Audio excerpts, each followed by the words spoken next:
Hey there, welcome. In this quick tutorial, we are going to show you how to fix TikTok liked videos not showing. It's super easy and we will make sure you get it right. Just make sure you are logged in and using the latest version. Make sure to watch the complete video and follow each step carefully to avoid forgetting anything and making mistake. First of all, you have to click on the TikTok app. The app will appear in front of you.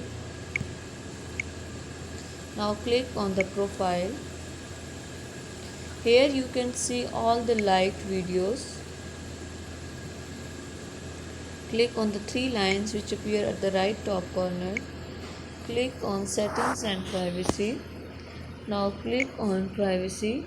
You can find an option of liked videos. If you click who watch your liked videos only me, then you can only see your like videos in your liked option, and if you want that your followers can see your like video, you can select your follower. That was the procedure that how you can show your like videos on TikTok.